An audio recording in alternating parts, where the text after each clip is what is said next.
বিয়েতে মেয়ের বাড়িতে বরযাত্রী নিয়ে গেলাম 246 জন। মেয়ের বাবা অবাক, আমাকে আড়ালে রেখে বললেন, বাবা তোমাদের না 100 জন বরযাত্রী আমার কথা ছিল। আমি তখন বললাম, বাবা আমি পরিবারের ছোট ছেলে, সবার শখ আমার বিয়েতে বরযাত্রী আসবে, কি করে না বলি বলুন তো। মেয়ের বাবা বললেন, সে না হয় ঠিক আছে, আগে থেকে বললে ভালো হতো বাবা। এখন ওদেরকে একটু বলে দাও খাবারের আয়োজন করতে সামান্য দেরি হবে, যখন সব আয়োজন হয়ে যাবে সবাইকে একসাথে খেতে দেবো।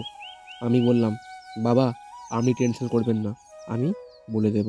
বিয়েতে আত্মীয় স্বজন বন্ধু বান্ধব কাউকে আনা বাদ রাখিনি। সবাই তো কাছের মানুষ, কাকে রেখে কাকে বাদ দিই।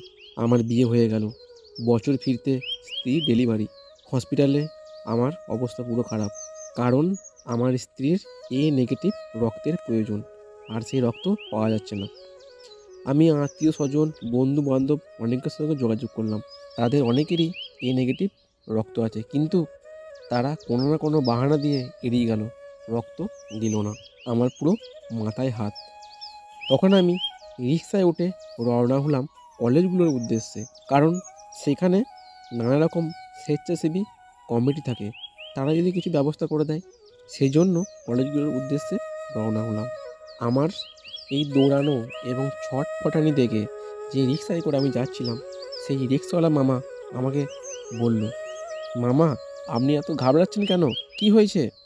আমি তখন রিকশাওয়ালাকে বললাম, মামা রক্ত লাগবে, জোগাড় হয়নি, আমার স্ত্রীর ডেলিভারি।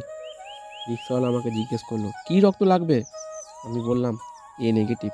রিকশাওয়ালা মামা আমাকে বলল, আমারও তো এ নেগেটিভ রক্ত, আমার রক্ত আপনি কি নেবেন? শেষমেশ রিকশাওয়ালা মামার রক্ত দিয়েই স্ত্রীর ডেলিভারি হলো। মাথায় হাত রেখে দীর্ঘশ্বাস ফেলে ভাবলাম, বিয়েতে গোষ্ঠীবদ্ধ হয়ে কাদের নিয়ে গিয়ে খাওয়ালাম, কাদের আপন ভাবতাম। এই বিপদের দিনে আমি পুরো একা, কেউ নেই। তারপর রিকশাওয়ালার মামার ফোন নাম্বারটা নিয়ে রাখলাম, বাড়িতে যখন ভালো মন্দ রান্না হয় তখন তাকে ডেকে এনে খাওয়াই। সেই আমার আপনজন, কারণ বিপদের দিনে যে পাশে থাকে সেই হলো আসল বন্ধু। দেখবেন আপনার যখন সুখের সময় খুশির সময় অনেকেই আপনার সাথ দেবে, কিন্তু আপনি যখন কোনো বিপদে পড়বেন তখন তারা সাথ দেবে না। কিন্তু সেই আপনি বিপদের সময় যে বন্ধু আপনার সাথ দেবে সেই হলো আপনার আসল বন্ধু, আর সেই আসল বন্ধুদেরকে কোনোদিন হারতে দেবেন না।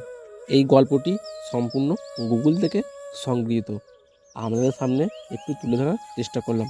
যদি আপনাদের এই গল্পটি ভালো লেগে থাকে অবশ্যই ভিডিও লাইক করবেন, বন্ধুদের মধ্যে শেয়ার করবেন, আর যদি চ্যানেলে নতুন হয়ে থাকো অবশ্যই চ্যানেলটা সাবস্ক্রাইব করে এই ভাইয়ের পাশে থাকবেন। সকলকে ধন্যবাদ, সকলে ভালো থেকো।